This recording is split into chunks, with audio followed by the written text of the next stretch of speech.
Quem foi o general William Booth? Enquanto as mulheres chorarem, como choram agora, eu lutarei. Enquanto criancinhas passarem fome, como passam agora, eu lutarei.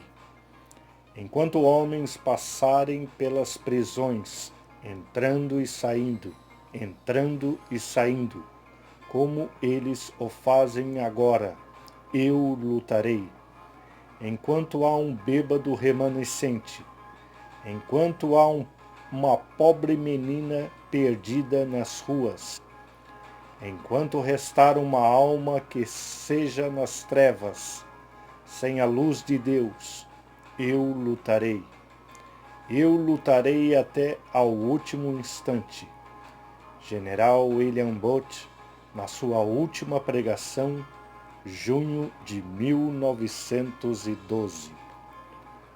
William Booth nasceu na cidade de Nottingham, na Inglaterra, no dia 10 de abril de 1827. Seu pai era um construtor que acabou perdendo tudo. E com 13 anos de idade, William começou a trabalhar na loja de um penhorista. Seu pai morreu logo depois. E William precisava ajudar a sustentar a sua mãe e irmãs com o pouco que ganhava. Aos 15 anos de idade, William, que não tinha sido criado em um lar cristão, começou a frequentar a capela da igreja metodista, onde ele teve uma forte experiência de conversão. Como um jovem irresponsável de 15 anos, eu fui levado a frequentar a capela de Wesley.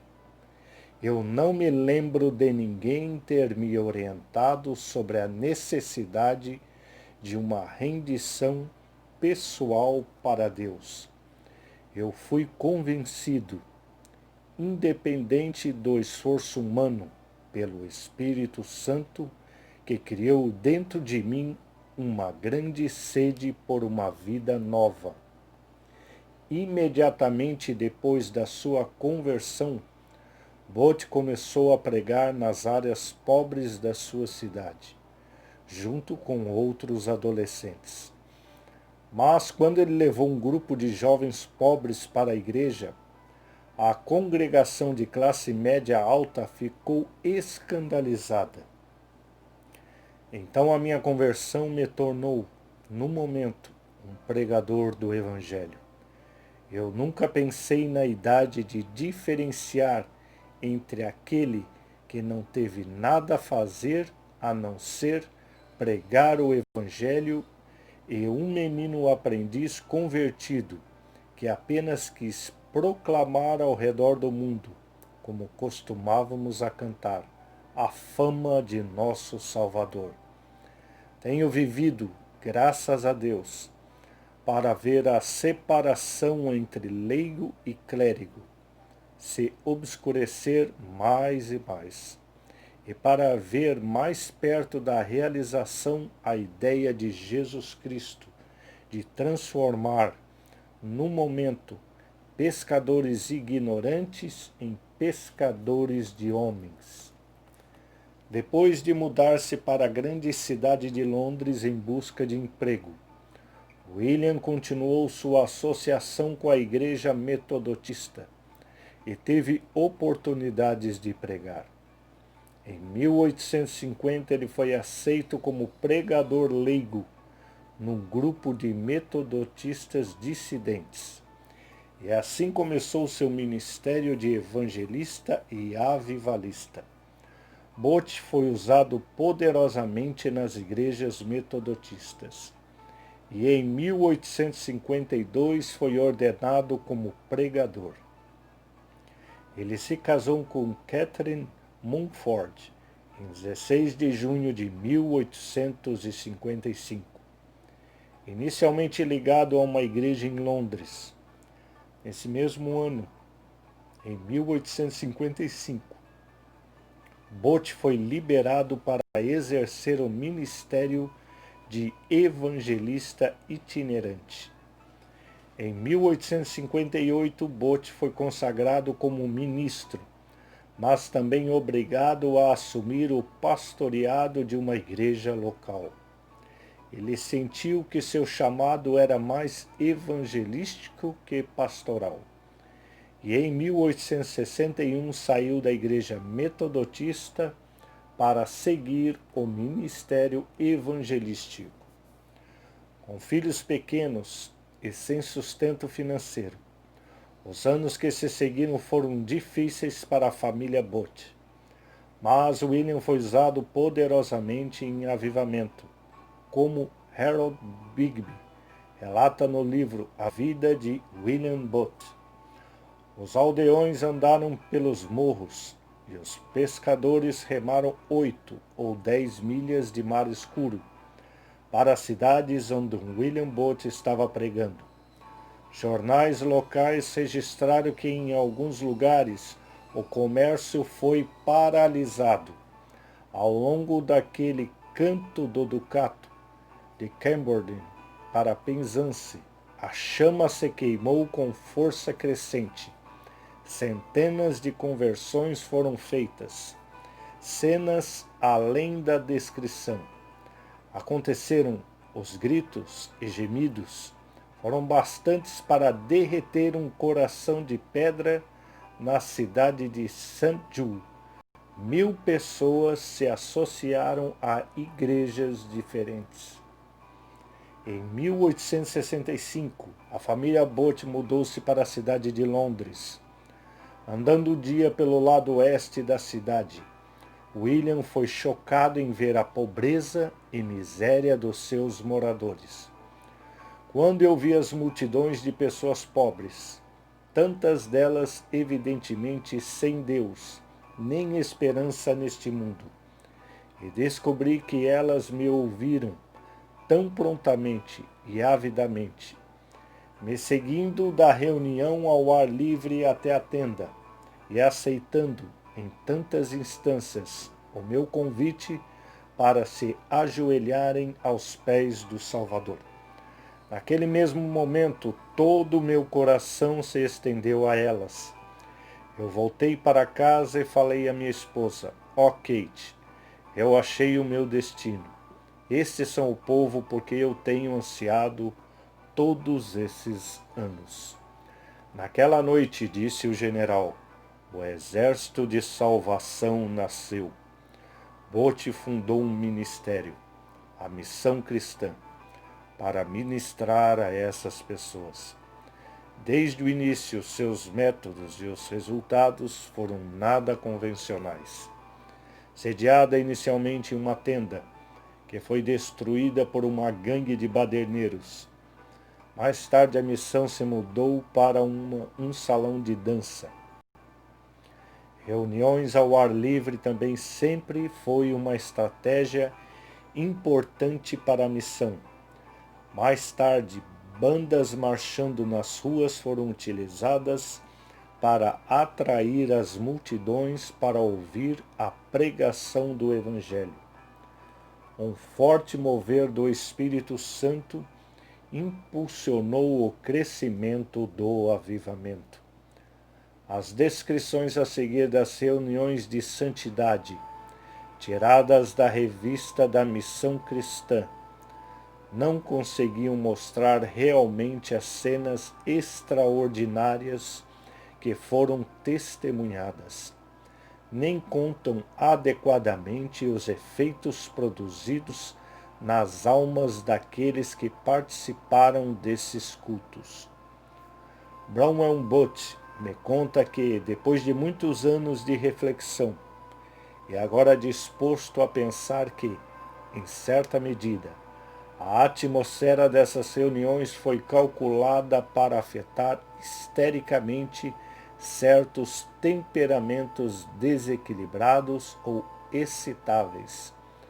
Mesmo assim, ele está convencido, completamente convencido, de que algo da mesma força que se manifestou no dia de Pentecostes se manifestou naquelas reuniões em Londres. Ele descreve como homens e mulheres caíram de repente no chão e permaneceram em estado de desmaio ou transe durante muitas horas, se levantando enfim tão transformados com alegria que eles poderiam fazer nada além de gritar e cantar em uma êxtase de felicidade. Ele me fala que, sem dúvida, ele viu exemplos de levitação, pessoas sendo levantadas e jogadas para frente no ar. Ele viu homens e mulheres ruins, de repente feridos com um desespero irresistível, levantando seus braços, proferindo os gritos mais terríveis e caindo para trás, como se fossem mortos, convencidos sobrenaturalmente da sua condição pecaminosa. O chão às vezes ficava cheio com homens e mulheres derrubados por uma revelação de realidade espiritual. Os obreiros da missão levantavam seus corpos caídos e os levavam para outras salas, para que as reuniões pudessem continuar sem distrações. A revista da Missão Cristã de setembro de 1878 relata uma noite de oração, na noite do 8 a 9 de agosto daquele ano. Ninguém que viu aquela cena de oração contundente e fé triunfante jamais iria esquecê-la. Nós vimos um mineiro labutando com seus punhos no chão e no ar, da mesma maneira que ele foi acostumado a lutar com a pedra no seu trabalho diário, até que enfim ele ganhou o diamante que ele estava buscando, libertação perfeita da mente carnal. Ele se levantou gritando e quase pulando de alegria. Homens grandes, como também as mulheres, caíram no chão, ficando deitados durante algum tempo como se fossem mortos, subjugados com o poder do alto. Quando a alegria da libertação poderosa de Deus caiu sobre alguns, eles riram e também choraram de alegria, e alguns dos evangelistas mais jovens poderiam ter sido vistos como rapazes brincando, abraçados e rodando um em cima do outro no chão. A missão continuou a crescer, mesmo sofrendo muita oposição. No Natal de 1878, o nome da missão cristã mudou para o Exército de Salvação, e William Booth foi chamado de seu general, um título que ele resistiu no início por achar pretensioso. Por causa das suas táticas de invadir as ruas e áreas pobres com a pregação do Evangelho, o Exército de Salvação foi nos primeiros anos muito perseguido.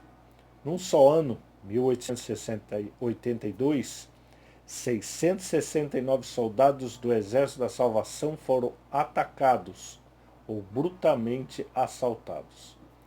60 prédios foram quase demolidos pelas multidões. Até 1.500 policiais de plantão todo domingo pareciam ser incapazes de proteger as tropas de Booth. Mas, no mesmo tempo, seu crescimento fenomenal não pôde ser negado.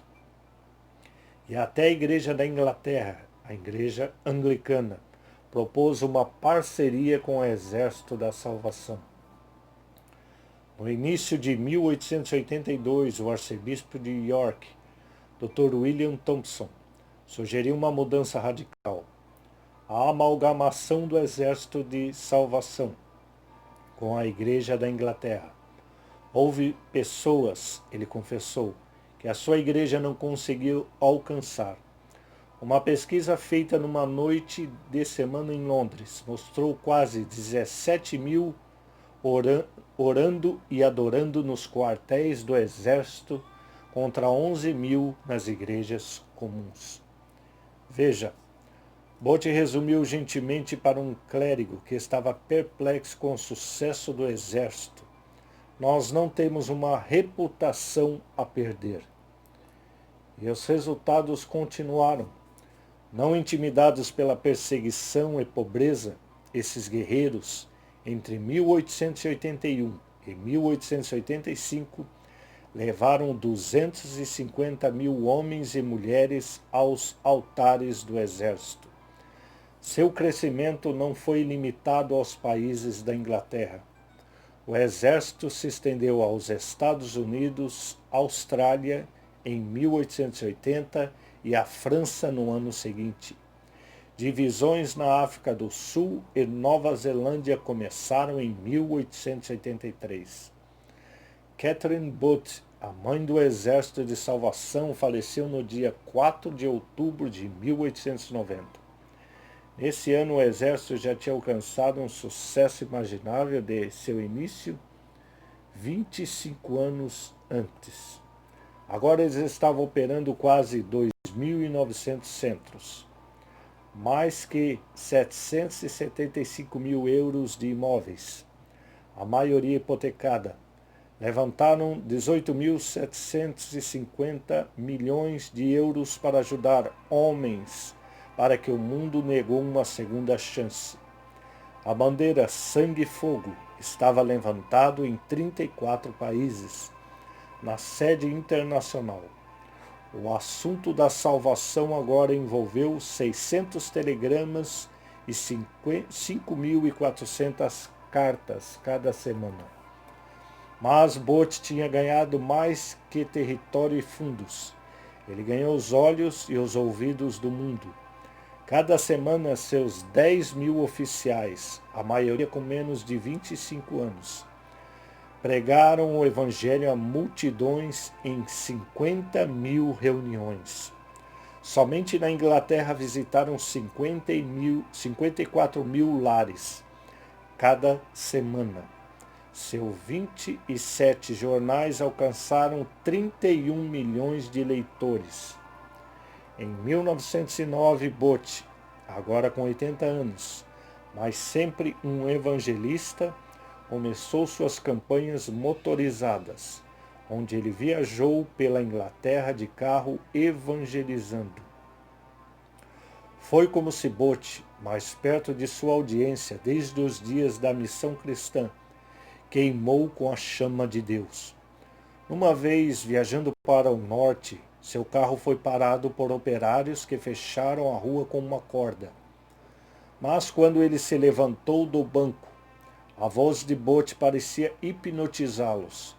Algum de vocês, homens, nunca oraram. Vocês pararam de orar há muito tempo. Mas vou dizer a vocês, vocês não vão orar para seus filhos, para que eles possam ser diferentes? Dentro de minutos, o neto do general Wycliffe relembra a rua se tornou um panorama sem fim de cabeças descobertas, enquanto 700 homens se ajoelharam em adoração silenciosa. William Booth faleceu no dia 20 de agosto de 1912. Em 60 anos como evangelista, Booth viajou 5 milhões de milhas, pregando quase 60 mil sermões. E seu espírito hipnótico atraiu 16 mil oficiais para seguir a bandeira em 58 países, para pregar o Evangelho em 34 línguas.